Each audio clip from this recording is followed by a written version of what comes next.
Recently एक reel बड़ी viral हुई थी जिसमें एक पेशेंट पे डॉक्टर्स ऑपरेट कर रहे हैं, ब्रेन सर्जरी कुछ चल रही है एंड पेशेंट रिसाइट कर रहा है हनुमान चालीसा।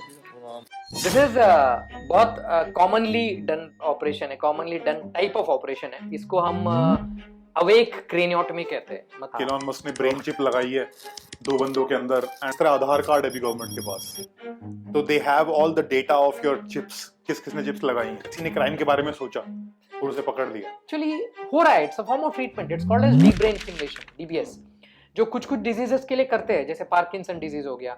तो जब ये अनकंट्रोलेबल हो जाता है because of some chemical imbalances inside, a small electrode is actually placed inside the brain. कई लोग कहते हैं कि भाई वी आर टेकिंग मैरिजुआना, हम कुछ भी कर रहे हैं, हमारा कुछ भी इफेक्ट नहीं हो रहा है। कई लोग कहते हैं कि the more marijuana you have, आप स्लो हो जाते हो, आपका जो ब्रेन की कैपेसिटी है टू टेक डिसीजंस वो बड़ी ऑल्टर हो जाती है। See, it is very unfortunate that it has become very accessible. There is no doubt about that. उनके दिमाग में ये है कि it doesn't affect, because it does affect. It does affect, It does right? affect. If not in short term, definitely in long term. Brain is the biggest sex organ.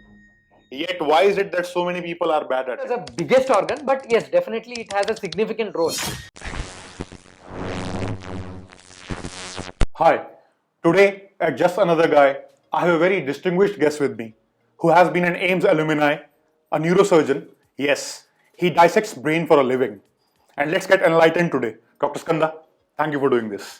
Hi, Aman. This is Dr. Skanda Murthy, a consultant neurosurgeon. Thank you, Aman, for having me here. Let's try to spread some good information. Not just information. Actually, because since you know a lot about brain than any one of us, so I think you should enlighten us today. Exactly क्या है, क्या नहीं है, क्या myths हैं, क्या नहीं है, and how to actually become a superhuman, if that is possible. Well, yes, मतलब obviously information तो देंगे ही, and I will try to enlighten with whatever I know. But probably according to me, what's even more important is that today, आज के दिन internet में it is filled with misinformation. So learning is something, but unlearning the wrong information is even more important. So probably at least we'll try to do that to whatever extent possible. Absolutely. So first of all, आप AIIMS से पढ़े हुए हो, right? एक सबसे पहली बात, जब भी आप किसी पेशेंट को बताओगे कि यार एम्स का डॉक्टर है, वो उसको ऑलमोस्ट भगवान जैसा मानते हैं। You must have noticed it कि यार एम्स का डॉक्टर है। हाँ. बाहर के डॉक्टर्स को वो इतना वो नहीं देंगे। जैसे पता चलेगा एम्स का डॉक्टर है, उनकी रिस्पेक्ट बढ़ जाएगी, उनका कॉन्फिडेंस बढ़ जाएगा, ट्रस्ट प्रोसेस बहुत ज्यादा वो हो जाएगी, डिफरेंट होगी। ऐसा क्या है कि डू यू थिंक ये बड़ा हाइप है एम्स का नाम? डू यू थिंक एक्चुअली में it is actually worth it कि हाँ एम्स से हैं तो we know something which other doctors don't know? Definitely hype तो नहीं है, it has its own value, and मैंने खुद एक्सपीरियंस किया है एंड मल्टीपल टाइम्स एक्सपीरियंस किया है। But at the same time I won't go and say that कि हमें बाकी लोगों से ज्यादा पता है, मतलब that may not be true. But ऐसा है कि for the same reason, I mean, obviously, if you see, AIMS has the highest competition compared to any other college. Now, the question is that why is it so? अब सिर्फ medical field नहीं, आप कोई भी field देखोगे तो there will be some institutes which are great, फिर okay, फिर बैड। आई मीन ये तो रहेगा ही बिकॉज ऑफ मल्टीपल रीजंस। तो when it comes to medical science, so the question is that what makes it great. तो एक तो वहां पे वैरायटी ऑफ पेशेंट्स होने चाहिए, मतलब जो भी आप डिजीज टेक्स्ट बुक में पढ़ोगे, चाहे वो कॉमन हो, रेयर हो, अगर आप एक्चुअली में उसको देखोगे तभी आप उसको ट्रीट कर पाओगे। So variety of cases is the most important thing I would say about AIMS. AIMS has everything that is there in the textbook. So that is one thing. And obviously even those which are yet to come in the textbook probably because of the research and all those things. So that is one thing. Second thing is that आप पढ़ोगे, examine करोगे, treat करोगे, all those things are okay. But you cannot do anything unless you are given that right kind of equipment. मतलब आप जो बंदा जो best हो, मान लो कि वो पेंटर बेस्ट पेंटर है, बट आप उसको प्रॉपर तरीके के ब्रश या पेंट्स नहीं दोगे तो वो नहीं कर पाएगा काम, तो वो आपको रिजल्ट नहीं दे पाएगा। सो सेम चीज है एम्स के साथ भी, मतलब वहां पे जो इक्विपमेंट्स है they are top quality. Just to give you an example, we operate with what is called as microscope, operating microscopes होते हैं। तो उसमें ऑब्वियसली अलग अलग रेंज होता है, obviously higher the one better it is and costlier it is obviously. तो एक दो माइक्रोस्कोप है, किनेवो कहते हैं वो, जहां तक मुझे पता है कर्नाटका में प्राइवेट सेटअप में 2 या 3 प्लेसेस में है, they have one microscope of that, and now if I'm not wrong AIIMS has 4 such microscopes. So and another, I mean there are many such things. और वो माइक्रोस्कोप बड़ा कॉस्टली है। Of course, in crores. Damn. Okay, so the other thing is the equipment. So that is one thing, and third and another important thing is teaching. Obviously वहाँ पे faculty भी ऐसे हैं जो pro teaching type है, मतलब वो obviously चाहते हैं कि students पढ़े, स्टूडेंट सीखे उसको और बाहर जाए इसको, मतलब अच्छा काम करे। So as a result of all these things we get that output from AIIMS. तो वो शायद ऑब्वियसली लोगों को भी पता है as a hospital and as an institute both. तो कहीं ना कहीं मतलब एक तरह से बर्डन भी ज्यादा है पेशेंट्स का डॉक्टर्स पे एम्स में। If you are at AIIMS you see more cases, right? Definitely ज्यादा है। मतलब आप अगर obviously if you are from Delhi you will know it, if you are from any other place then let me tell you that वहां पे जो OPD के बाहर मतलब बहुत लंबा लाइन रहता है, टू द एक्सटेंट दैट आधी रात को ही वो लोग आके वहां पे लाइन में खड़े होते हैं। So it is of course not something nice to say about, but वो है लोड, जो है सो है। So that is a thing. And but all these things also make AIIMS a great place to learn, to great place to teach, great place to treat patients more importantly. तो that is why वो एक vibe है AIIMS के साथ, and obviously we are all, whoever is pass out from AIIMS, we are all proud of that. You must be. But Dr. Skanda, I was actually reading newspaper में भी, and nowadays तो क्या हो गया, applications हो गई है news की, राइट? ऊपर टिकर पे आता रहता है breaking. Often, more often than not, I'll see that every other month some doctor or the other has committed suicide in AIIMS. आपने कभी देखा ऐसा? Yes, I mean it has happened. Is it because of कि workload बहुत ज्यादा है, there is no balance in life? To some extent, let me. I mean, it's very difficult to give a one-word answer to that. But to give you a context, like when I took up neurosurgery as a branch, तो in fact 2-3 लोगों ने मुझे यही बोला था, मतलब I you sure you are taking up neurosurgery names? तुम्हें पता है ना, वहाँ पे हिस्ट्री पता है ना, 2-3 लोगों ने सुसाइड किया था and all those. So it has happened in the past, but to significant extent जो भी रीजंस थे उसके लिए वो कम हो रहा है आजकल। मतलब जो आप कह सकते हो कि टॉक्सिक वर्क एनवायरनमेंट, वर्कलोड, ये सब चीज अभी काफी हद तक बेटर हो गए। मतलब वर्कलोड तो खैर वो तो है ही, but maybe to some an extent वो वर्क एनवायरनमेंट थोड़ा सा टॉक्सिक था, and it is not to blame anyone, but ऐसा ही था कि मतलब आप अगर प्यार से बात करके कुछ किसी चीज को बोलोगे तो the likelihood of him doing it is less when it is beyond his capacity. कुछ हद तक तो वो बोल देगा, कुछ हद तक तो वो कर देगा, बट जब वो उसकी कैपेसिटी के बाहर जा रहा है आप तब भी हंस के बोलोगे तो वो नहीं करेगा, लेकिन आपको वो काम कराना है, कैसे कराओगे? So that's what it boils down to. The workload was more, and especially if I have to talk about my department, neurosurgery एक ऐसी branch है जहाँ पे the impact is very high. मतलब I'm not comparing any other branches, but what I'm saying is कि आपका एक जो डिसीजन है जो शायद 10 सेकेंड में या हाफ अ मिनट में जो बन जाए, उसका इम्पैक्ट बहुत ज्यादा होता है, to the extent that it can decide between life and death, it can decide between a person being normal and a person having to live with no limbs. तो जब उसका इम्पैक्ट बहुत ज्यादा है तो ऑब्वियसली वो स्ट्रेस भी उतना ही होगा कि आप इस चीज को नहीं करोगे तो वो बहुत फर्क पड़ने वाला है। So I think it was a combination of all these things, but I am confident and I know for sure that these incidences have significantly come down compared to what it was in the past for multiple reasons. One is that the work environment has got better.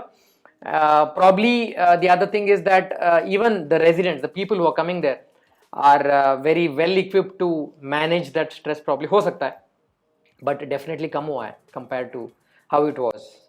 And you are from Bangalore, right? Yes. So एक ये myth भी बड़ा common है कि south की जो education का standard है वो बहुत ज्यादा हाई है compare to north. There is a difference in discipline, punctuality, how seriously they take, sincerely they take a student. जैसे मेरे दोस्त बहुत लोग पूछते हैं कि यार साउथ से पढ़ के आए हो ना आप, साउथ में तो बहुत ज्यादा मुश्किल पढ़ाई होती है, it is very tough. Have you ever come across this myth? I have heard this, but to what extent it is true, it is very difficult for me to जज बिकॉज मैंने तो जैसे मैं जब एम्स में था तो AIIMS has students from all over the country, तो मैं ये तो नहीं बोलूंगा कि मैंने कुछ खास डिफरेंस देखा है, या मैं ये भी बोस्ट नहीं करूंगा कि वहां पे नहीं बहुत डिसिप्लिन होता है, ऐसा कुछ मेरे हिसाब से तो नहीं है। बट हाँ, ओवरऑल कुछ कुछ जो नंबर्स है जैसे कि लिटरेसी रेट, तो जो सब जो एविडेंट है वो साउथ के स्टेट्स में थोड़ा सा ज्यादा है। But at the same time higher education के for example north India has so many AIIMS ना, वो तो बहुत सारे एम्स हैं, तो साउथ में तो नहीं है, तो we cannot really generalise that higher education is better in south than in north. But वो एक चलता है कि साउथ के जो स्टूडेंट्स है वो ज्यादा डिसिप्लिन है या फिर अच्छे से काम करते हैं। आई am not sure and if you ask me if I fully agree with that, I'm afraid I don't think so, क्योंकि मैंने देखा है यहाँ के भी लोग काम करते हैं, उस हिसाब से मैं ये बोलूंगा कि नॉर्थ ईस्ट के लोग ज्यादा काम करते हैं, वो ज्यादा सिंसियर है, मतलब दैट इज माय ऑब्जर्वेशन। तो ये ऑब्जर्वेशन तो वेरी होता है, but if you ask me one word statement, do you agree with that? No, I won't agree with that. और एक ये भी बोलते हैं कि एक्चुअली में if you go to south, if you are studying there, तो बड़ा बायस होता है कि नॉर्थ इंडिया से पढ़ने आए। कभी आपने सुना है ऐसा? किसी ने बताया तो होगा ना। हाँ, तो ये वैसे वही मैं कह रहा हूँ, ये सुनने का जो वो है वो मैंने दोनों साइड सुना है। मतलब लोग ये भी कहते हैं कि नहीं साउथ इंडियन को डिस्क्रिमिनेट करते हैं नॉर्थ में, ये भी सुना है कि ऑब्वियसली नॉर्थ इंडियन को साउथ में डिस्क्रिमिनेट करते हैं, बट बहुत ज्यादा ये होते हुए नहीं देखा है। टू सम एक्सटेंट यस, मतलब ऑब्वियसली वो लैंग्वेज का थोड़ा सा वो होगा हिंदी। आई mean you might have noticed my Hindi is not perfect, थोड़ी बहुत तो वो ग्रामेटिकल एरर तो होगा ही होगा। So that is a thing, could be because of that or whatever the reason. But I did my MBBS, that is undergraduation, from KMC, which is Manipal University. So Manipal again has students coming from all over India, not just all over India, all over the world. तो मेरा interaction तो सबके साथ तभी से है, not even before I came to Delhi. So वहाँ पे as such I don't think we did any discrimination because at that time हम तो होम टाउन से थे, तो ऐसा कुछ हमने भी नहीं किया एंड आई डोंट थिंक उनके साथ भी ऐसा बहुत ज्यादा हुआ होगा। सम एक्सटेंट इधर उधर होता ही है, वो तो आप साउथ नॉर्थ साउथ छोड़ो, आप तो इंटर स्टेट में भी होगा, इंटर डिस्ट्रिक्ट में भी हो सकता है, तो वो अलग बात है। And doctor Skanda, I want to ask you this thing, since you are a neurosurgeon, you must have actually seen a lot of complicated cases, right, जिसमें actually you could not even save the patient, ऐसा भी हुआ होगा। Of course. एक ये लोग बहुत सोचते हैं कि यार डॉक्टर्स को ना इतना फर्क नहीं पड़ता कि पेशेंट बचा पेशेंट नहीं बचा, उनके लिए तो because they see death so frequently that they become numb to it.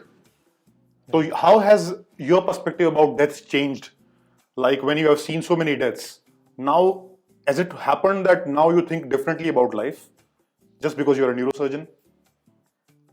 yes, there are two aspects to that. एक तो जो आपने आखिरी में बोला, do you see life differently? To some extent yes. Because आजकल स्पेसिफिकली मतलब we are seeing so many stroke in young, जो काफी बढ़ गया। मतलब पहले जब हम स्ट्रोक के बारे में बोलते थे, I mean to make it very simple, heart attack तो सबको पता होगा, सेम थिंग जब ब्रेन में होता है that is stroke. Blood vessel block हो जाता है, part of the brain stops working and most of the time paralyse हो जाता है, एक one side of the body paralyse हो जाता है।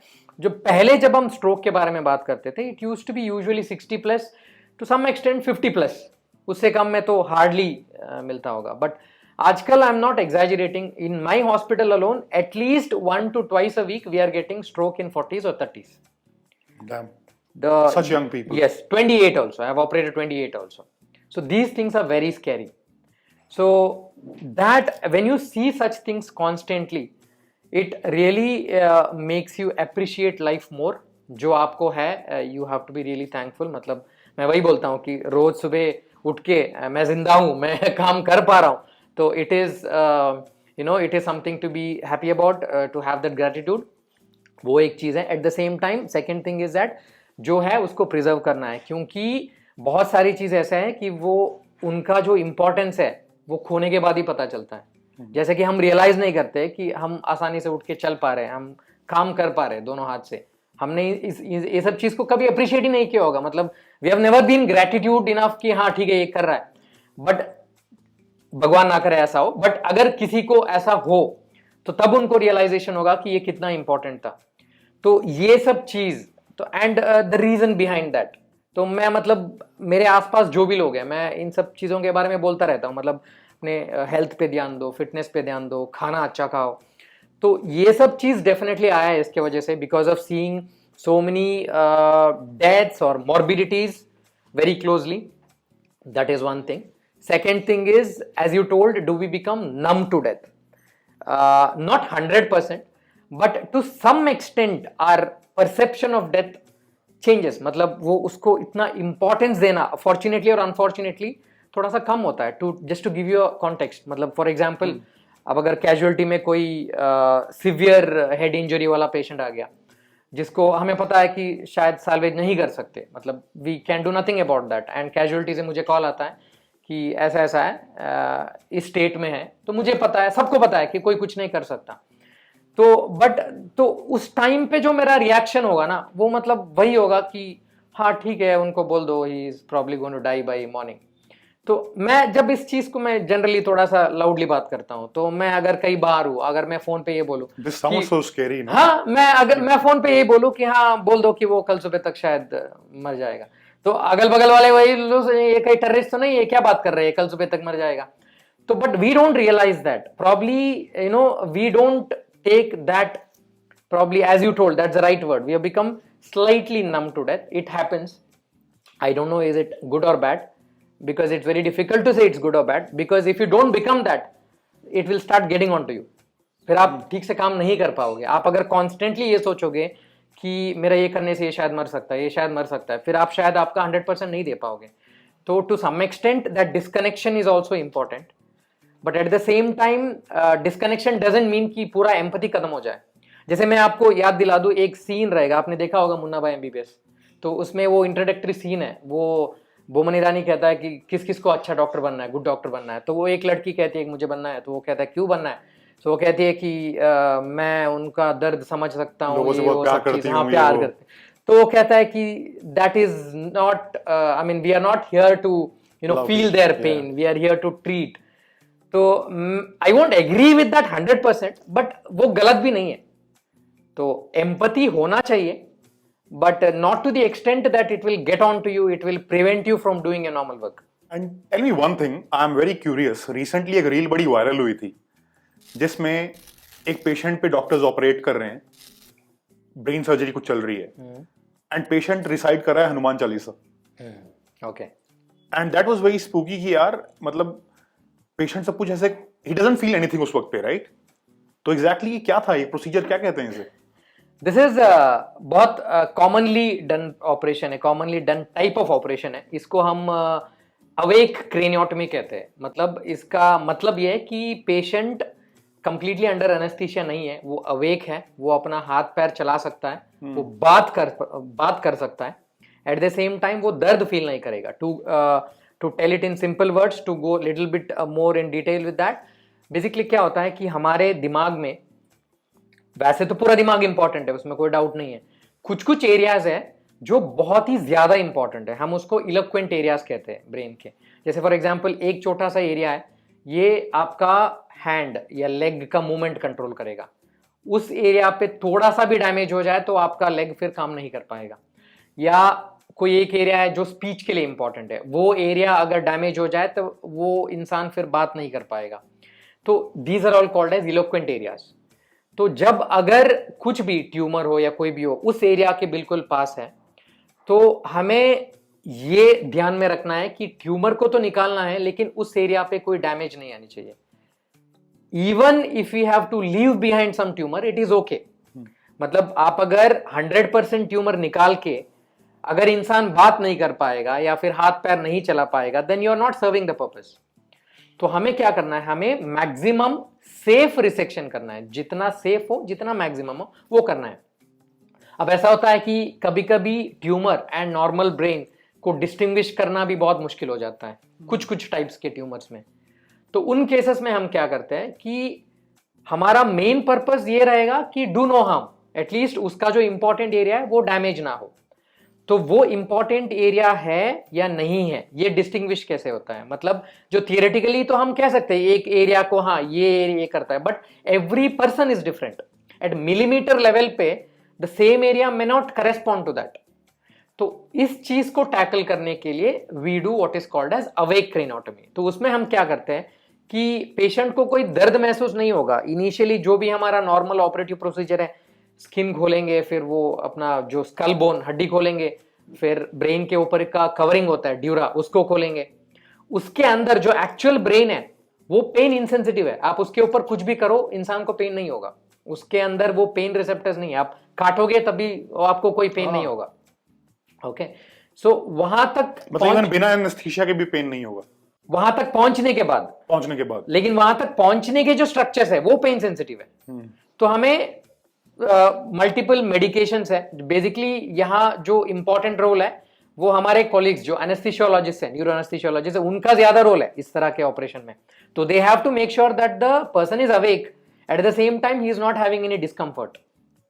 तो इवन उनको बार बार रीएश्योर करते रहना, जैसे हम ड्रिल चलाएंगे वो हड्डी खोलने के लिए, तो वो बंदा पैनिक हो सकता है, वो वाइब्रेशन फील होगा या वो आवाज की वजह से, तो उनको रीएश्योर करते रहना कि नहीं ये ठीक है। उनको अच्छे से प्राइम करना है, एक दिन पहले ही एनेस्थीसियोलॉजिस्ट जाके अच्छे से समझाते हैं कि ऐसा ऐसा होगा, आपको आवाज सुनाई देगी बट कुछ होगा नहीं। तो they are prepared for that kind of operation.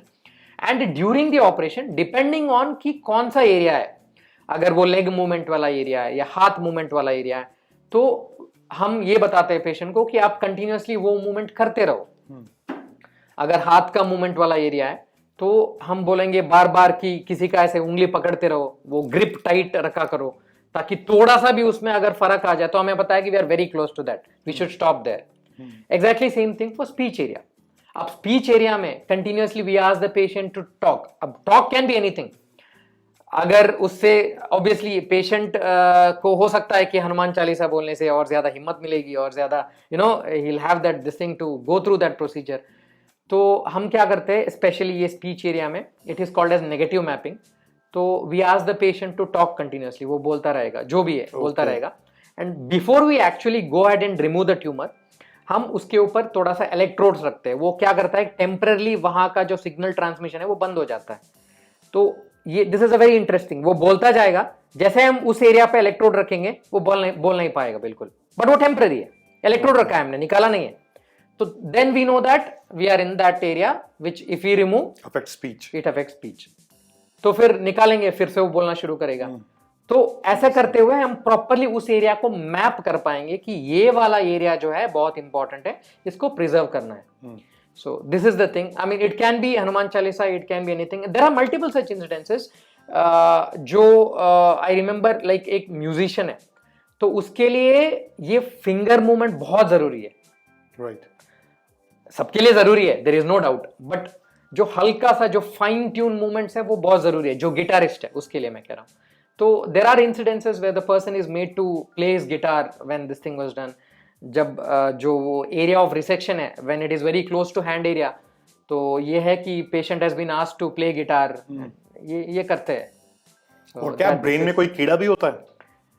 मैंने ये बड़ा मतलब मैं पढ़ता हूँ कि वर्म इन ब्रेन, कि वर्म मिला ब्रेन में, तो ऐसा it's a very gross term, तो पता क्या इमेज आती है, जिस तरह कोई अर्थवर्म की तरह कोई दिमाग में चल रहा है। नॉट एग्जैक्टली, बट यस, ये जो भी वर्म्स आप कह रहे हो, the broad medical term is parasites. तो parasite infection in the brain is a known thing, होता है। फॉर्चुनेटली इंसिडेंसेस काफी कम हुआ है। For microscopic? नो, विजिबल, ये विजिबल है, बट जैसे कि मैंने बोला इंसिडेंसेस कम हुआ है because of the cleanliness, hygiene and all these things. The most common thing is neurocysticercosis. तो ये बेसिकली क्या होता है कि the worm is called as taenia solium, in simple word it's called as pork tapeworm. And interestingly ये pork खाने से नहीं होता है neurocysticercosis. I tell you about that. Basically क्या होता है कि ये जो वर्म है उसके जो एग्स है, ये प्रिडोमिनेंटली ये पिग के अंदर, स्वैन के अंदर घुस जाते हैं। तो फिर वो स्वैन के इंटेस्टाइन से बाहर आते हुए जो लार्वल फॉर्म है वो उसके स्वाइन के जो मजल में रहेगा, पोर्क के उसके मजल में रहेगा। तो if somebody consumes pork he can get cysticercosis, but वो जो है वो लार्वा फॉर्म में है। वो जो लार्वा फॉर्म है वो सिर्फ इंटेस्टाइन में प्रॉब्लम कर सकता है, तो वो ब्रेन तक नहीं पहुंच सकता। तो अगर कोई इंसान पोर्क खाता है which is infected with this worm, he will not have neurocysticercosis. अब नेक्स्ट सवाल ये कि न्यूरोसिस्टिक सर्कोसिस कैसे होगा, तो उसके लिए he has to consume the eggs. जैसे कि मैंने बोला पिग से उसको लार्वा का फॉर्म मिलेगा, he has to consume eggs जो पिग्स के या फिर ह्यूमन एक्सक्रीटा से वो अल्टीमेटली कहीं ना कहीं पानी में मिलके या कहीं ना कहीं मिलके वेजिटेबल में मिलके वो, अगर if you consume egg form, फिर वो एग इंटेस्टाइन से बाहर आके ब्रेन में जाके न्यूरोसिस्टिक सर्कोसिस हो सकता है। But thanks to the improved hygienic behaviour ये काफी कम हुआ है, बट नॉट रेयर, मतलब आजकल भी हम देखते हैं होता है ये। एंड कई बार सर्जरीज भी ऐसे दिखाते हैं दैट पेशेंट का एक पार्ट ऑफ ब्रेन रिमूव कर दिया।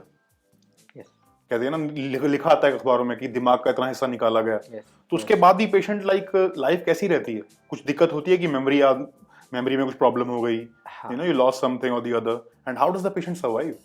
यस, तो जो आप कह रहे हो पार्ट ऑफ द ब्रेन निकाला गया, it can be for multiple reasons, and not just निकाला गया, जो निकालना is equivalent to that part getting damaged, जो हेड इंजरी के बाद भी हो सकता है या फिर स्ट्रोक के बाद भी हो सकता है। स्ट्रोक यानी ब्लड वेजल, वहां का जो ब्लड सप्लाई कर रहा था वो ब्लॉक हो गया, तो वो दिमाग का हिस्सा नहीं काम कर पा रहा है।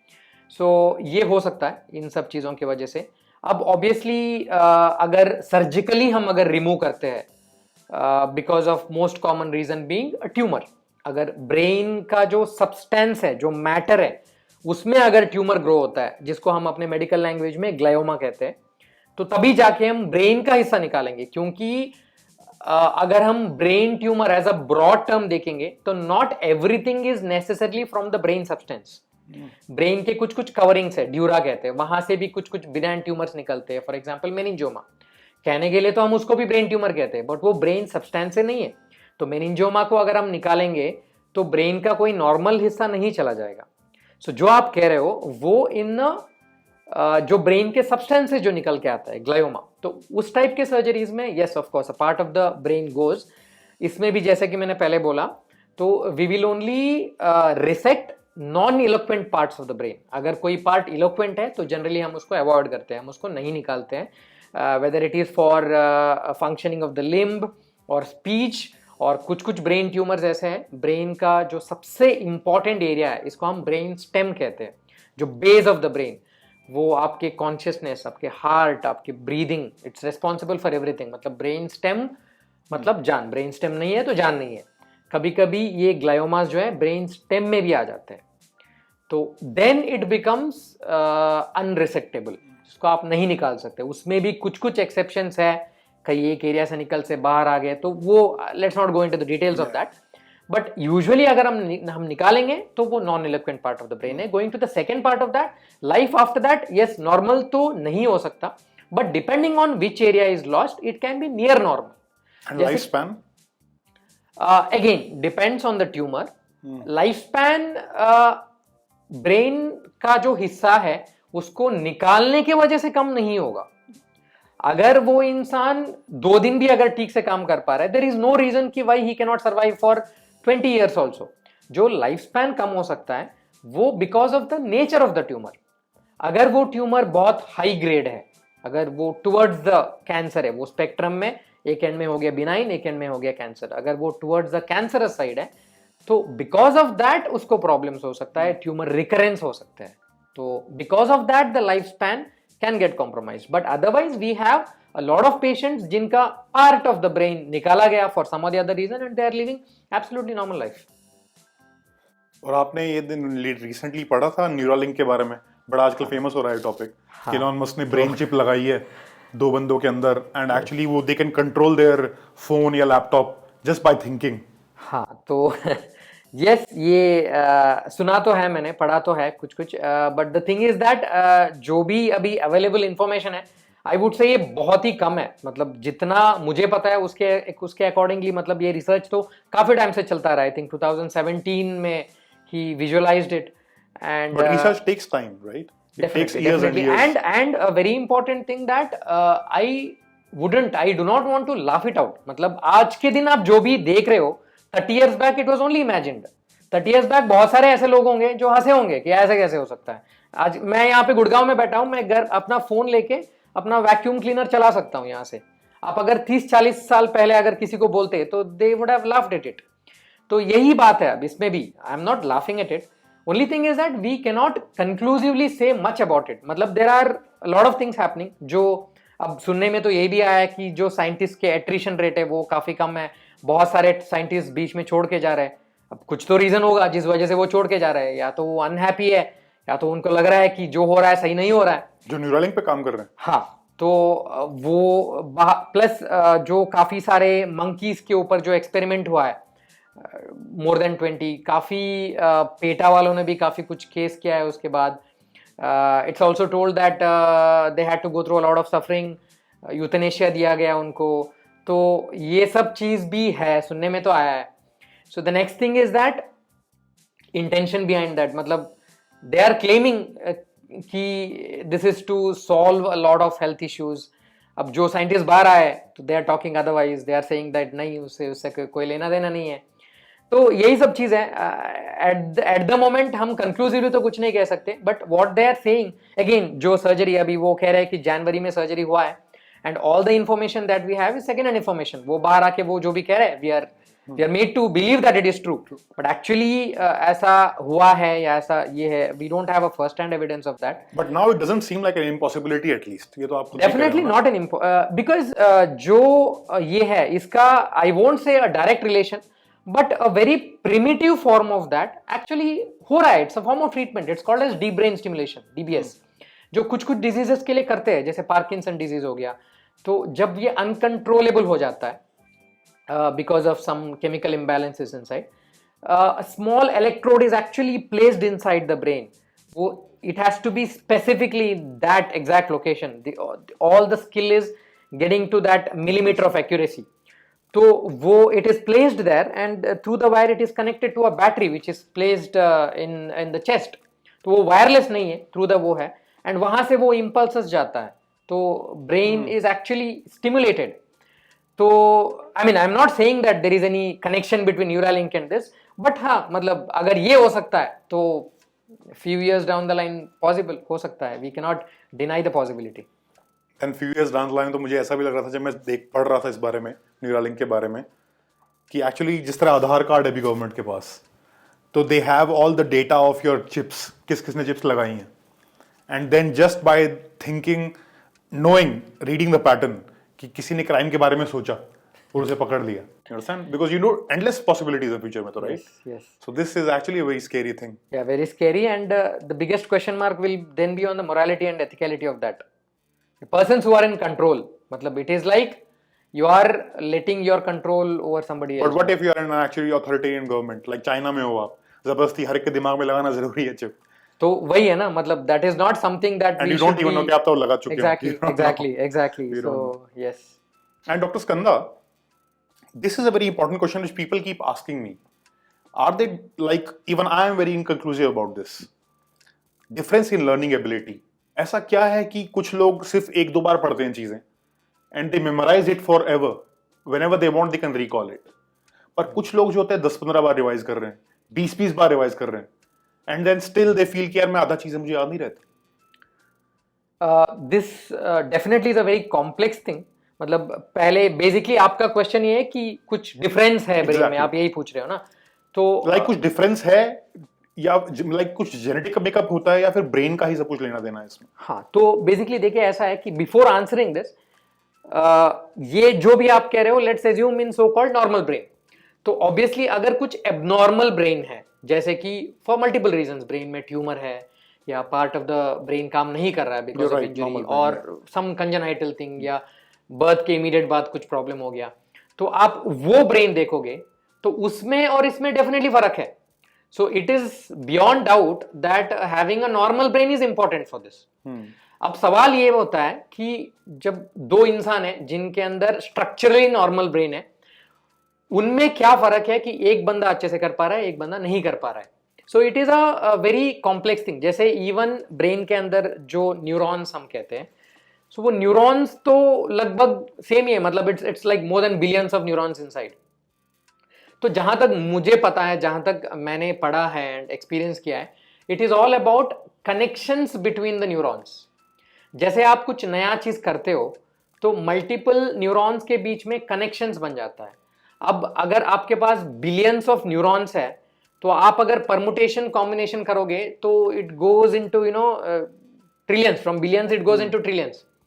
तो it is like A will communicate with B, A can communicate with C, so you have a combination of A B C, yeah, you have a combination of A C D, you have A B, so ऐसे बहुत सारे connections हैं। तो जैसे जैसे आप नए चीज़ों को पढ़ोगे तो वैसे वैसे आपका कम्युनिकेशन बढ़ता, जो कनेक्शन बिटवीन द न्यूरॉन्स बढ़ता जाएगा। तो अब सवाल ये है कि क्यों कुछ लोगों में आसानी से होता है, कुछ लोगों में इतने आसानी से नहीं होता है।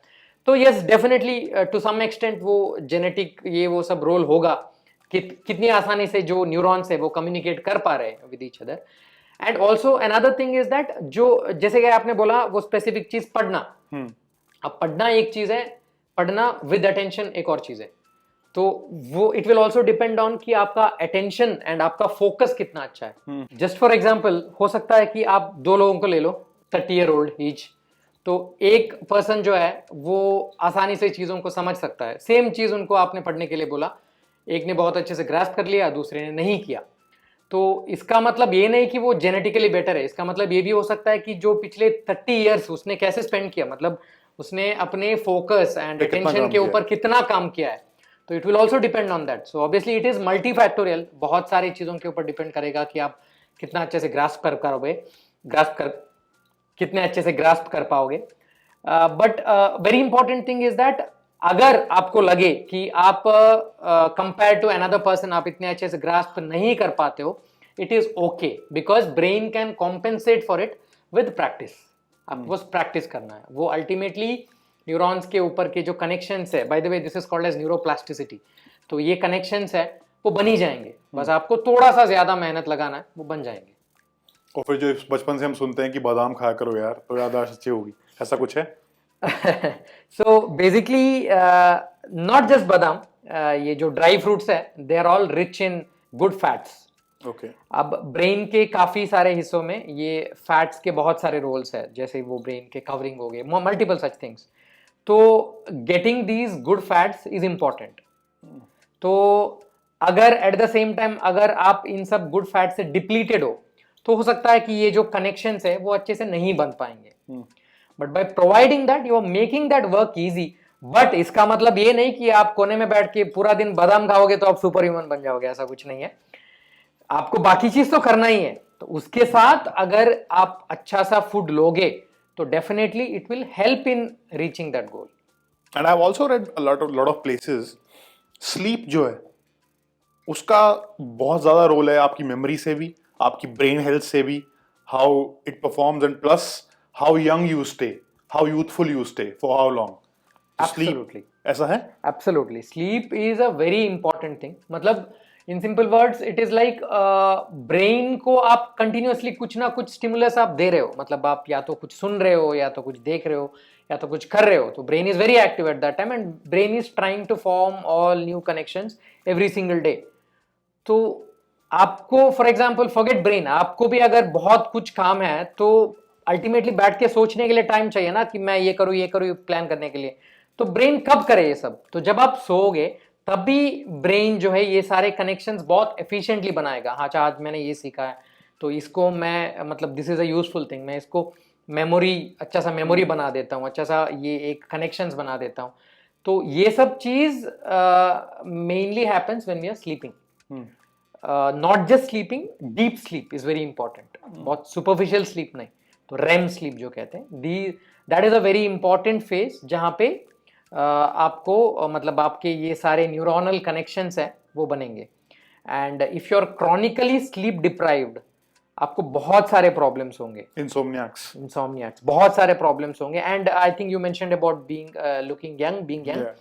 तो वही होता है कि आप अगर वो रेस्ट अगर नहीं मिले तो जो रेस्टलेसनेस है तो उसमें एक हार्मोन है कॉर्टिसोल, स्ट्रेस हार्मोन कहते हैं, तो वो बहुत ज्यादा रिलीज होता है। And that is also responsible for your ageing. मतलब आप कंटिन्यूसली अगर कॉर्टिसोल बहुत हाई है तो in addition to other problems that it can cause, it will also lead to early ageing. तो आपने शायद देखा होगा जो बहुत बहुत स्ट्रेस्ड है लाइफ में, तो वो जल्दी ऐसे दिखते हैं कि पर वो मैंने बूढ़े कुछ हो ऐसे भी लोग देखे हैं जो सोते ठीक नहीं है, स्मोक भी बहुत ज्यादा कर रहे हैं, like but still they look young and there memory is crazy good. See the thing is that nothing is a gold standard. मतलब आप किसी भी चीज को लेके आप 100% ये नहीं बोल सकते कि आप ऐसा करोगे तो ऐसा होगा, नहीं करोगे तो नहीं होगा, ऐसा कुछ नहीं है। That is why brain is a most complex thing. हमने मतलब हम कहते हैं ना कि 10% ऑफ ब्रेन काम नहीं करता, नहीं, ब्रेन तो काम करता है, हमने सिर्फ 10% जाना है ब्रेन को, हमें उतना नहीं पता, to be very honest.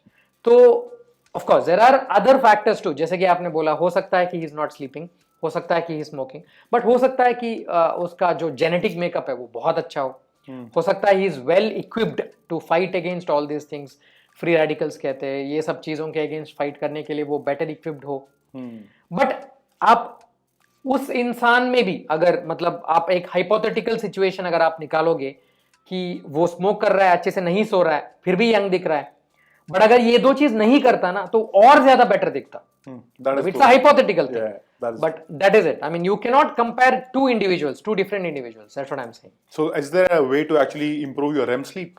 That is rapid eye movement, right? Yeah. कोई So तरीका है?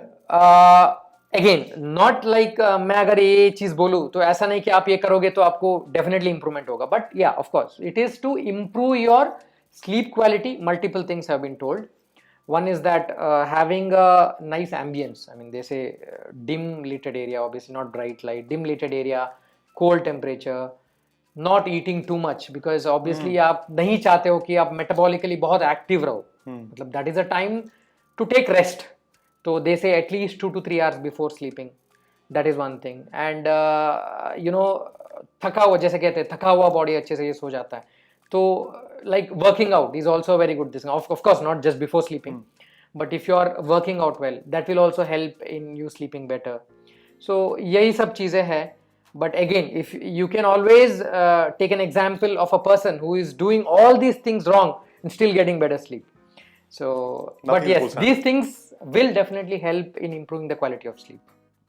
एक बहुत लोगों में आपने देखा है पूरे दिन में if they don't have 3 cups of coffee या 4 कप कॉफी नहीं पी, सुबह उठते ही चाय नहीं P, they will actually stay very lethargic and dull. तो कैफीन का क्या लेना देना है नर्वस सिस्टम से? Caffeine basically it is what is called as a stimulant. वो it acts as a stimulant. So basically brain के अंदर multiple न्यूरोकेमिकल्स हैं, न्यूरोट्रांसमीटर्स कहते हैं, तो कुछ कुछ चीज़ें हैं जो वो एक्साइट करते हैं, कुछ कुछ चीज़ें जो सॉर्ट ऑफ शट डाउन करते हैं।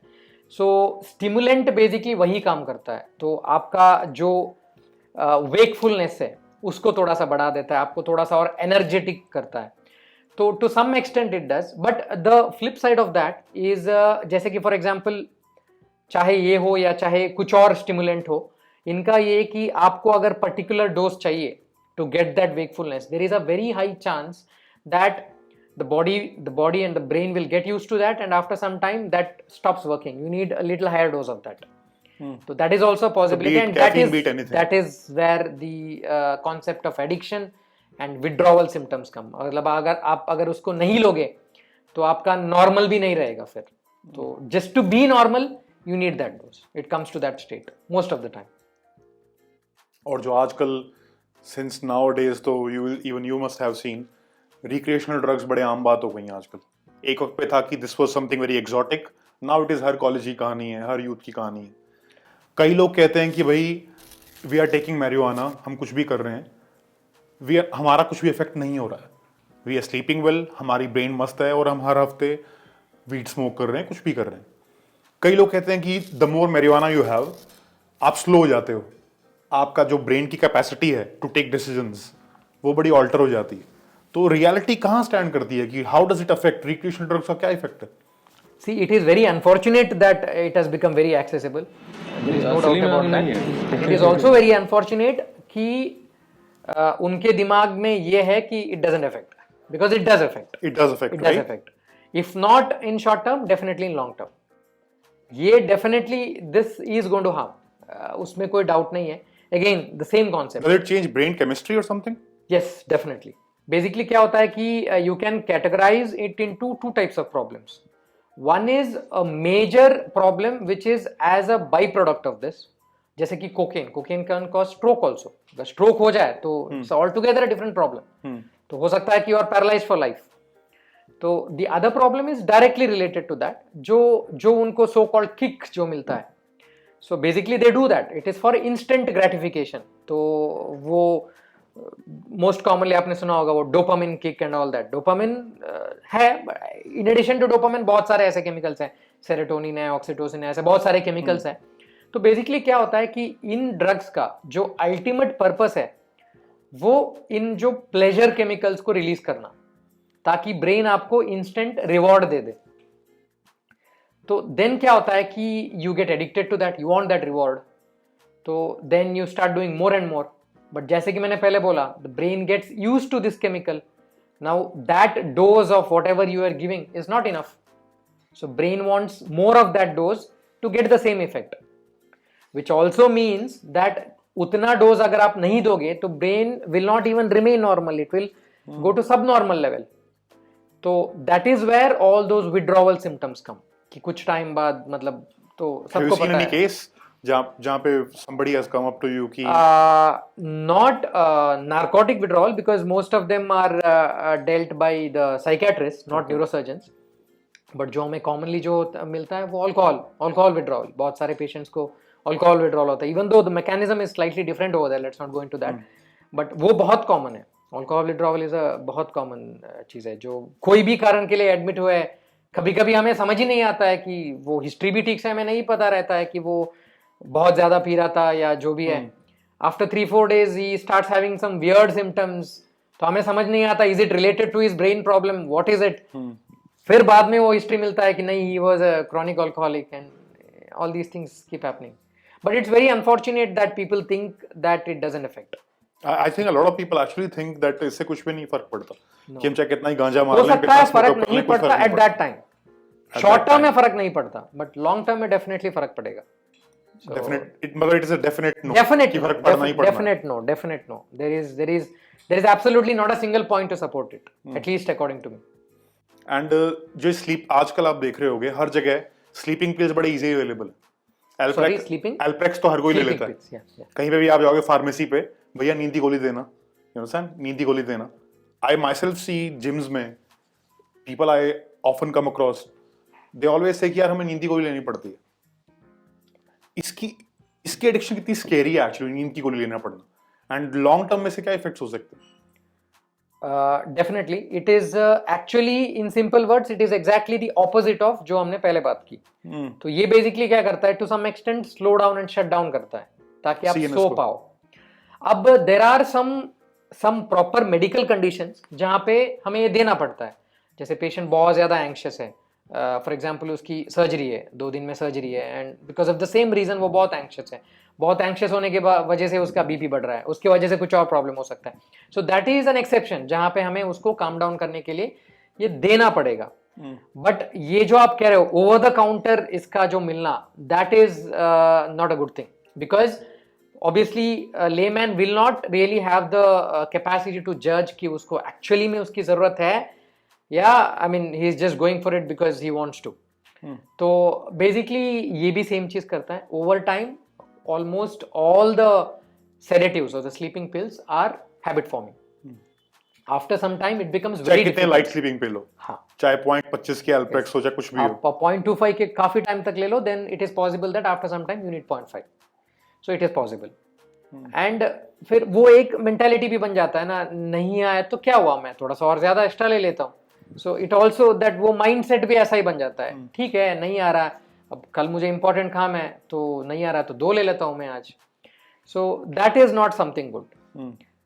सो this is in a way exactly opposite of what we spoke about the stimulants. And then this I have read many times that brain is the biggest sex organ. ये हर जगह होता है fact पे कि brain is the biggest sex organ. Yet why is it that so many people are bad at it? You know, because if they were not bad at it, why will women be like कि 90% of women have never had an orgasm? तो ऐसी कोई brain की exercise है that you can be actually good at it? I won't say it as a biggest organ, but yes, definitely it has a significant role.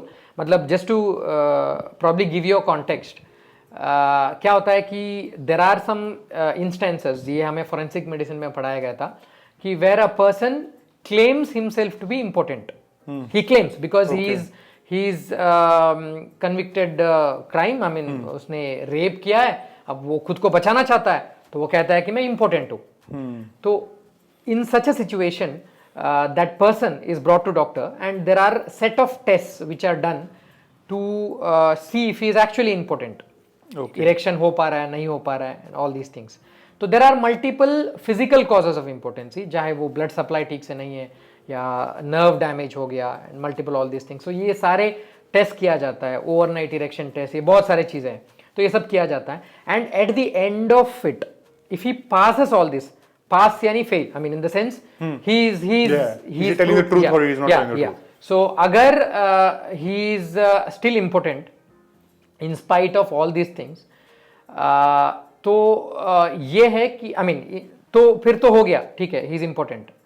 But अगर वो कोई भी test fail करता है, इन the sense he has an erection for example, तो then आप ये फिर भी नहीं कह सकते हो कि वो इंपॉर्टेंट नहीं है, because there is a psychological factor also.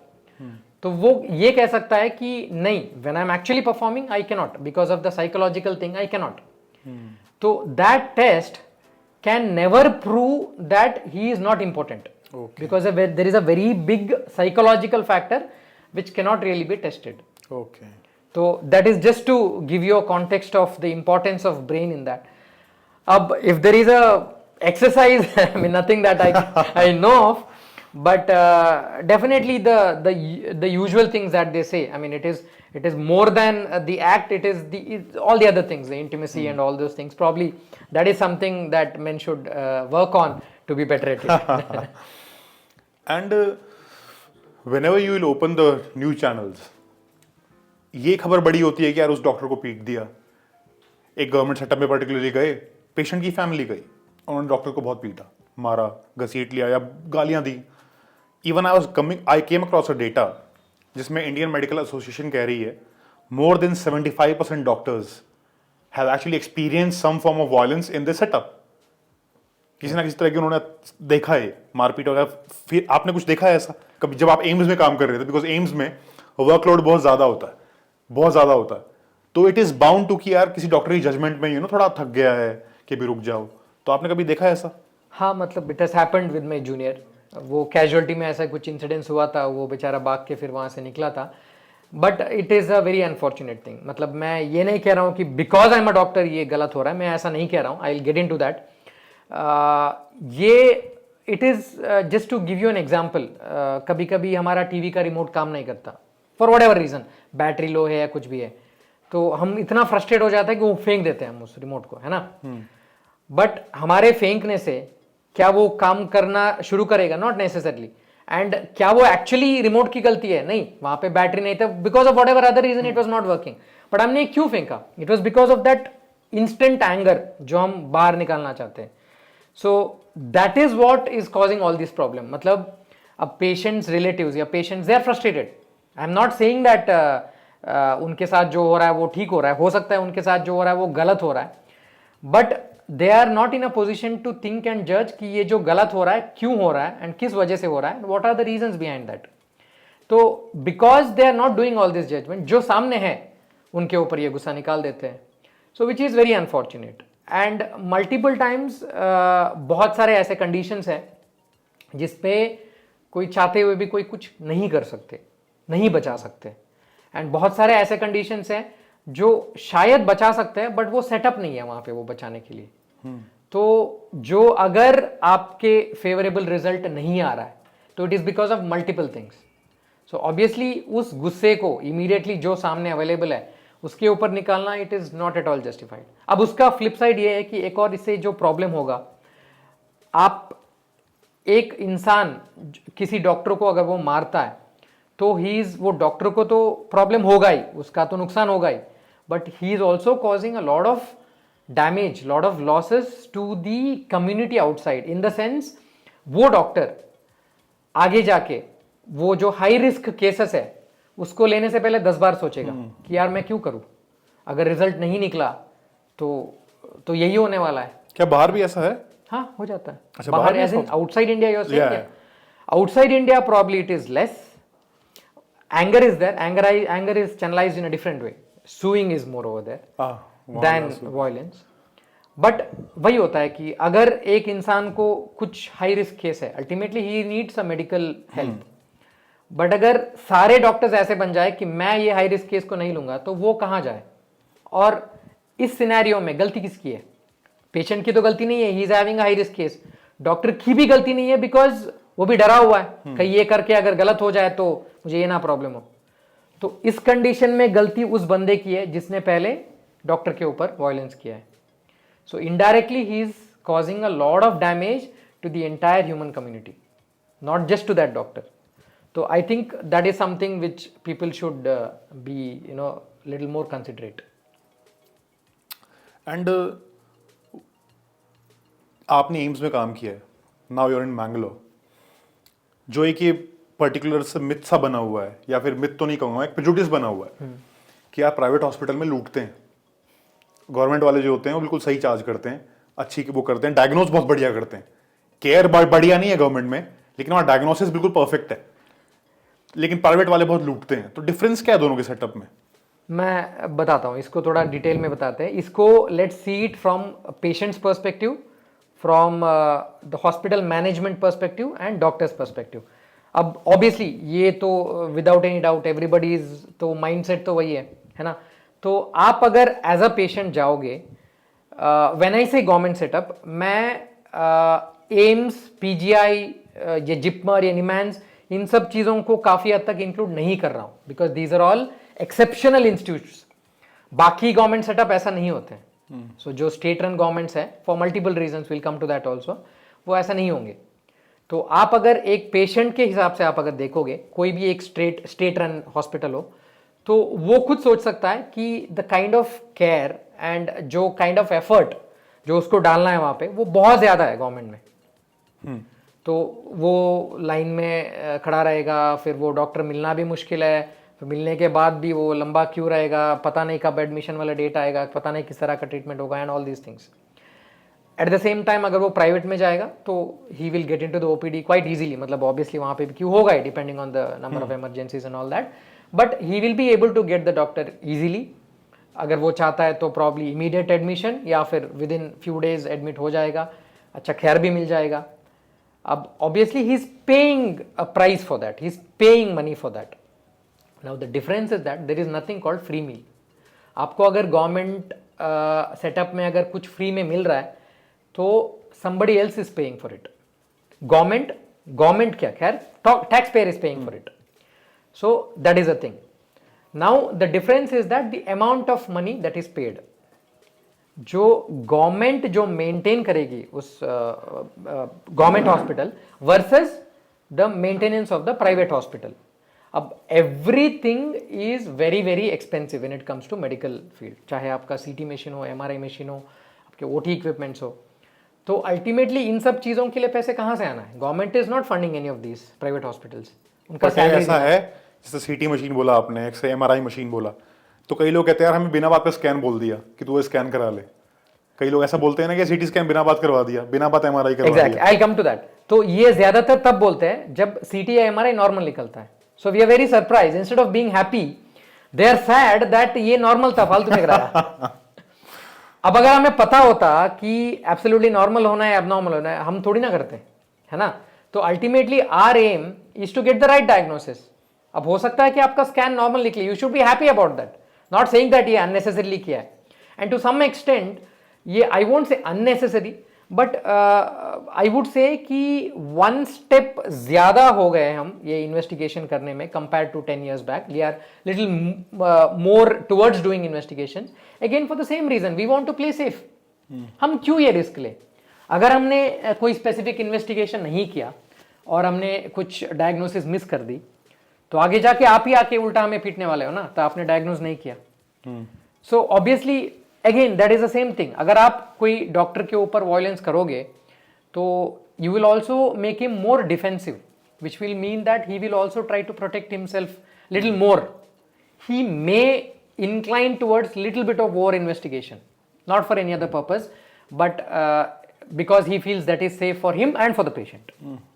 तो ये है. And yeah coming back to the private versus government, हर एक चीज बहुत एक्सपेंसिव है. फॉर एग्जांपल कोई एक पेशेंट गया अल्ट्रासाउंड करवाया, तो वो सोच सकता है कि अब इसमें क्या ही था, मतलब वो जेल लगाया, उसके अलावा तो कोई खर्च हुआ ही नहीं है, फिर भी उन्होंने चार्ज किया 1000 2000 whatever it is. But what he needs to understand that उस मशीन के लिए जो भी उन्होंने कॉस्ट दिया है, लाखों में या करोड़ों में, तो वो जो पैसा देता है उससे उसका ईएमआई भी भरना है, जो टेक्नीशियन है उसका सैलरी भी देना है, वो रूम का बिजली का भी उसी से जाएगा, वो जो लैंड का जो प्राइस है जिसके ऊपर वो हॉस्पिटल बना है, तो सब कुछ जब कलेक्ट करना है एंड वो अगर वो क्वालिटी मेंटेन करना है, तो there is no other option than to charge the patient. But at the same time government में वही होता है, depending on the funds available आपको उसके अकॉर्डिंगली केयर मिल जाता है. सेम थिंग एम्स में आपको बेटर केयर इसलिए मिलता है क्योंकि AIIMS has better funding compare to all the other state hospitals. तो that's the thing, I mean there is nothing called free meal. So कहीं ना कहीं से तो वो आएगा, एंड डिपेंडिंग ऑन कितना आएगा केयर भी इक्विवेलेंट ही होगा. And in last 10 years, in this past decade, how have you seen the scenario of brain drain changing? क्या brain drain बहुत ज़्यादा बढ़ गया है कि डॉक्टर्स बहुत बाहर जा रहे हैं, like बाहर ही सेटल हो रहे हैं?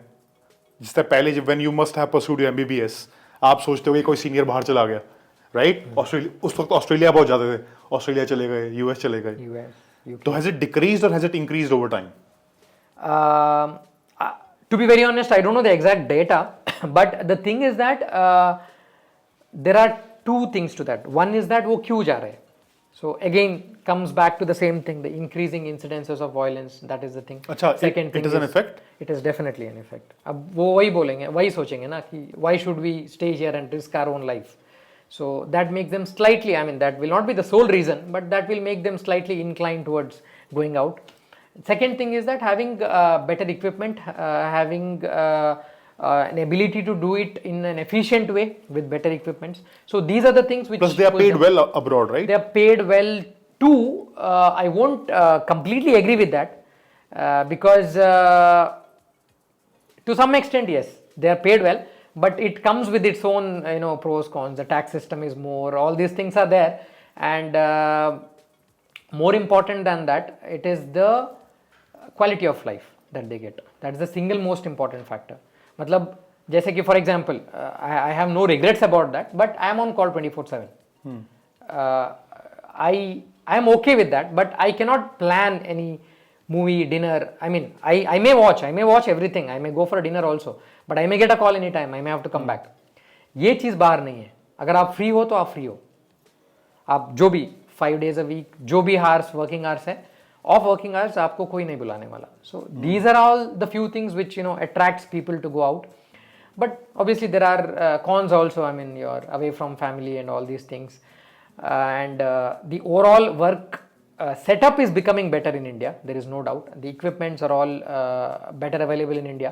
So that way, at least if not now, few years down the line, it should only decrease.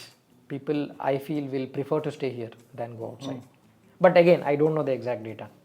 And how do you see the future of neurosurgery, your branch, with artificial intelligence and robotics, neurorobotics, right? It's a thing.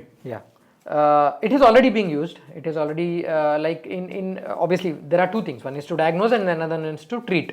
So it's used in both, whether it is in our scans or even in our surgeries. It is used to a significant extent. MRIs, a lot of new MRI machines are are with inbuilt AI sequences. आपको ये disease है तो ये sequence करना है, तो it's all inbuilt in that. And even for the surgery, जैसे हमें कुछ specific ट्यूमर को लोकेट करना है, तो we have what is called as neuro navigation. तो वो क्या करता है, वो जो स्कैन है उसमें जो लोकेशन है उसका 3D ओरिएंटेशन बना देता है और उसका रिप्रेजेंटेशन एक्चुअल इंसान में ये इस लोकेशन में है. तो these are all already being used. Robotics also to a significant extent, specifically उसी चीज़ के लिए, for accuracy of that. Robotics mainly for the accuracy. ये एग्जैक्ट उसी लोकेशन पे जाना है, 1 मिलीमीटर भी इधर उधर नहीं जाना है. तो इन सब चीज़ों के लिए it is being used. And of course with the time ये और ज़्यादा होगा, and it's very difficult to even imagine कि how things are going to be, because simply because neurosurgery 30 years back was way different from neurosurgery right now. बहुत सारे ऐसे जो cases है which were considered inoperable, we are doing it day in and day out now and more efficiently. Like, can you give an example?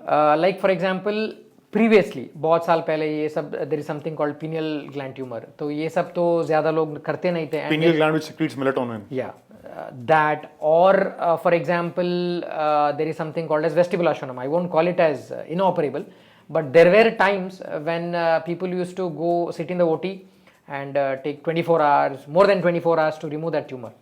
But now with advances in technology, चाहे वो operating microscope हो या फिर there is an instrument called as CUSA, हम उसके जरिए हम tumour को निकालते हैं.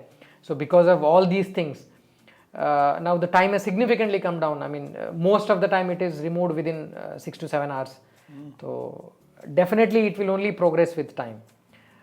By progress I mean specifically the safety will only increase with time. And whenever you try to search about how to rewire your brain, सबसे ज़्यादा आजकल लोग फॉलो करते हैं इंटरमिटेंट फास्टिंग. आपने देखा होगा इंटरमिटेंट फास्टिंग बहुत ट्रेंड में है. कोई 16 घंटे फास्ट कर रहा है, कोई 20 घंटे कर रहा है, कोई 22 घंटे कर रहा है.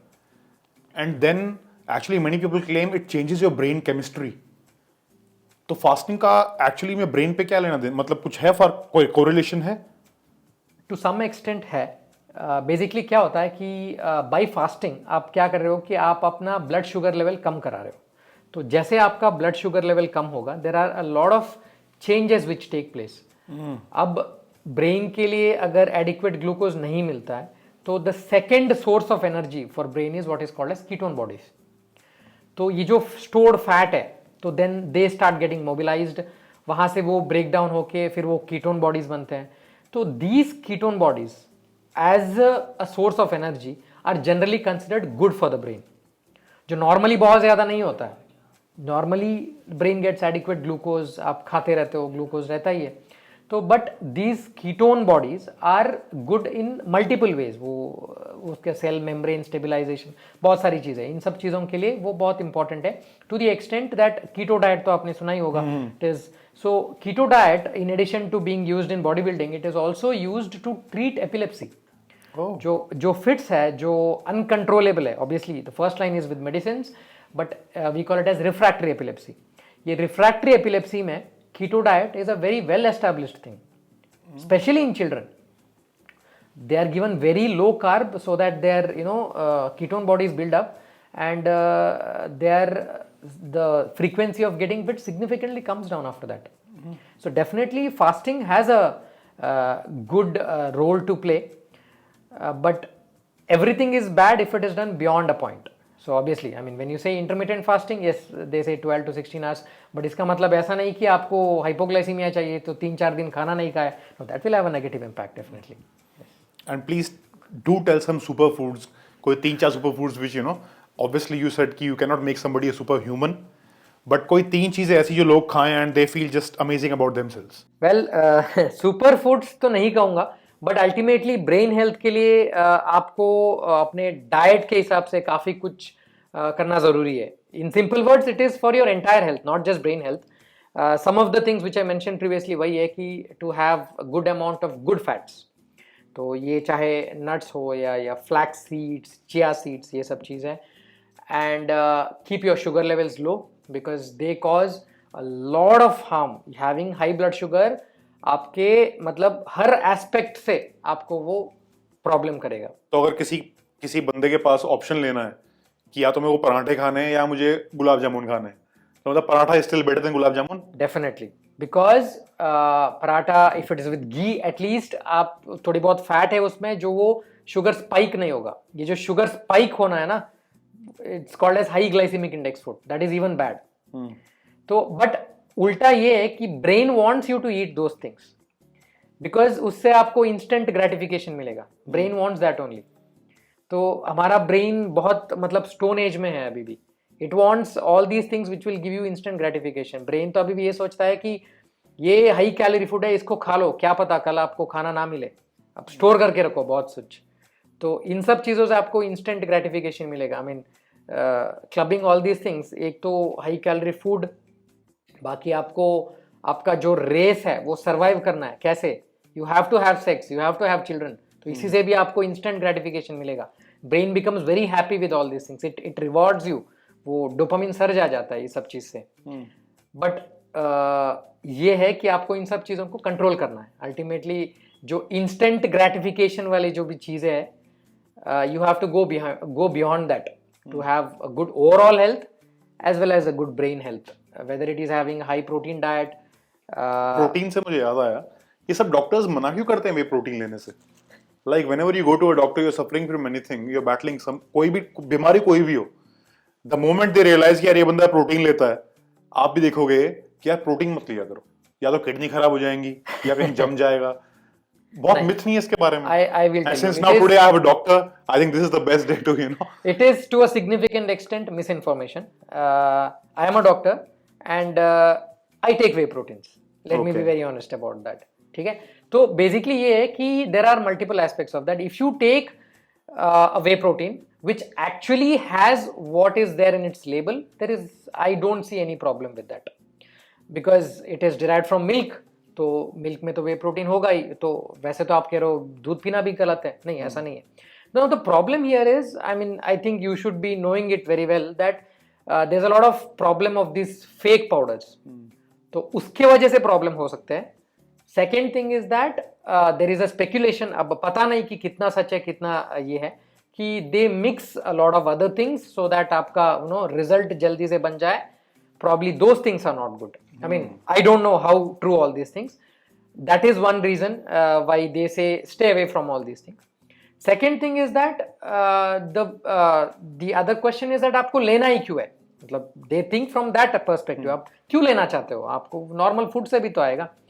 So that is also, I mean, you should have an exact reason why you're taking it. अगर कोई एक बंदा जो नॉर्मल ऑफिस जा रहा है, घर आ रहा है, नॉर्मल जो चीजें कर रहा है, मेट्रो से जा रहा है, तो उसको जरूरत नहीं है लेने की।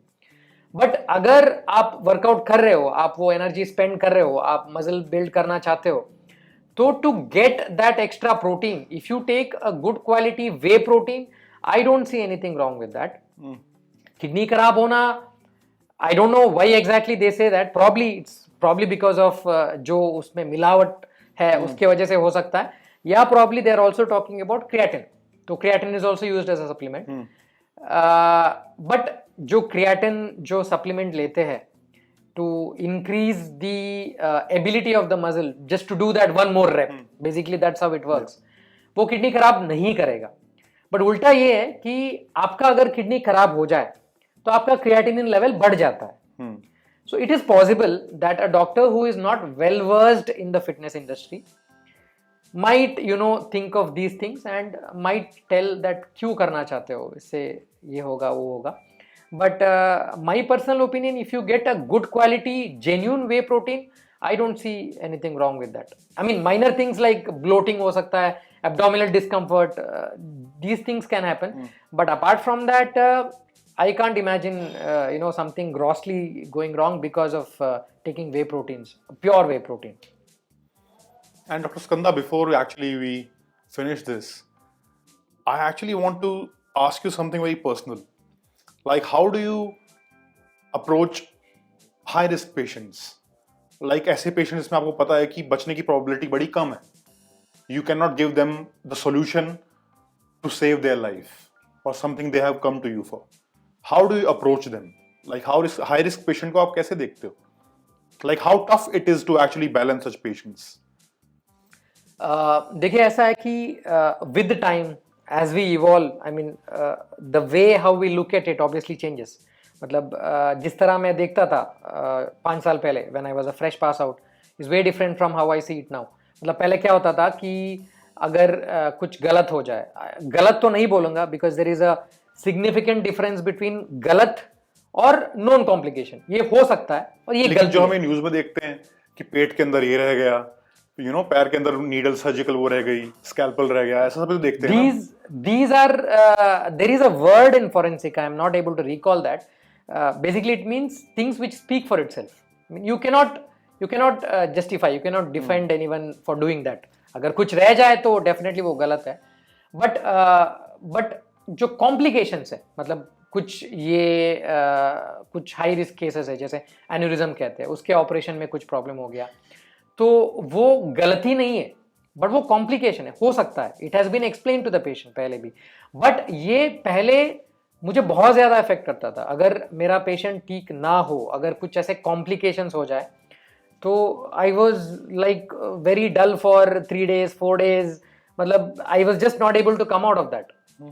But eventually I realised that it is a part of life for me, it is a part of neurosurgery. आप ये चीज को फेस करे बिना आप कर ही नहीं सकते हो। मतलब I read a very good quote, unfortunately I am not able to recall कि किसने बोला है।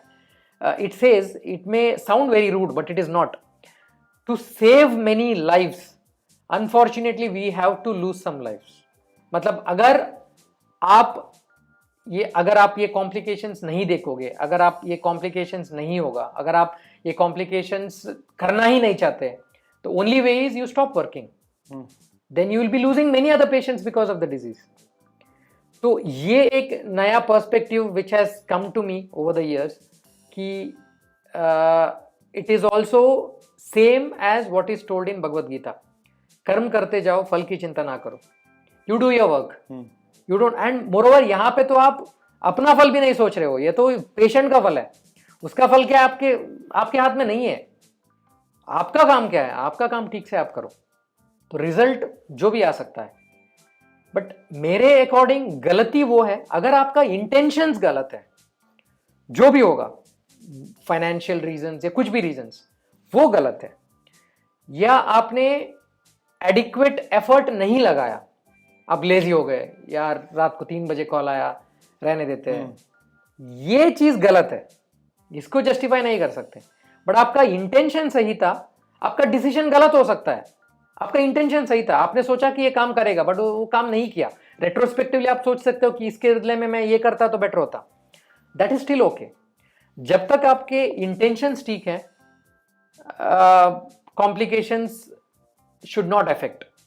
मतलब if it affects at that level, it's very difficult to survive and go on. तो ये मैंने रियलाइज किया, एंड मैं ये तो नहीं बोलूंगा कि 100% अफेक्ट नहीं करता, अभी भी अफेक्ट करता है, I become low when patients don't do well, but I manage it better than how I used to manage 5 years back. And reservation system, do you see a difference between the capability of somebody जिसको 20 marks कम में मिल गया admission, and somebody who is actually worthy कि हाँ भैया हमारे 100 marks आए थे 150 में से, like we slogged our asses off and that's how we entered this institution. So do you see the difference in the quality they bring to the table? See, unfortunately, talking about the reservation system, it was started for a different reason. मतलब जो भी उस time पे जो भी ये सब हो रहा था, उस चीज़ के लिए स्टार्ट किया। I am not commenting about whether it is correct और not, but at least I can confidently say that reservation should be at least limited to the entry level. एक बार आप एक स्टेज को पार कर रहे हो, मतलब might become very controversial but I have no regrets in saying that, एक बार आपने MBBS कर ली, तो उसके बाद क्या ऑपरेशन हो रहा है आपके ऊपर, आपको नेक्स्ट स्टेज करने में, MD करने में आपको क्यों चाहिए रिजर्वेशन? या आपने MD किया, आपने MCH भी किया, सुपर स्पेशलाइजेशन किया, सब कुछ किया आपने, फिर आपको जो गवर्नमेंट जॉब में उसमें रिजर्वेशन क्यों चाहिए? क्या ऑपरेशन हुआ है आपके ऊपर? तो कहीं ना कहीं ये ultimately it has definitely everybody knows it has become vote bank. अब अगर आप कोई इस चीज को चेंज करेगा तो it will have a bigger impact. Anyway, so but do you see the difference in quality they bring to the table? To some extent, yes. You have personally seen if they are extremely undeserving, then yes. But sometimes ऐसा है कि आप के past performance cannot decide your future performance. जैसे हम mutual fund में कहते हैं ना, उसी तरह हो सकता है कि he was not good till whatever stage. उसका मतलब ये नहीं कि he cannot become, but it is very unfortunate to the person who lost the opportunity. It is not necessary that जो रिजर्वेशन के साथ आया वो खराब ही करे, हो सकता है he will do very well. Not denying that, I'm not taking any credits away from them, but definitely it's not fair on the person who has lost the chance in spite of getting mark because of the reservation. Thank you, Dr. Skandar. Thank you for doing this. Yes, thank you. Really appreciate Thanks for your having time. me. Yes. Thank you.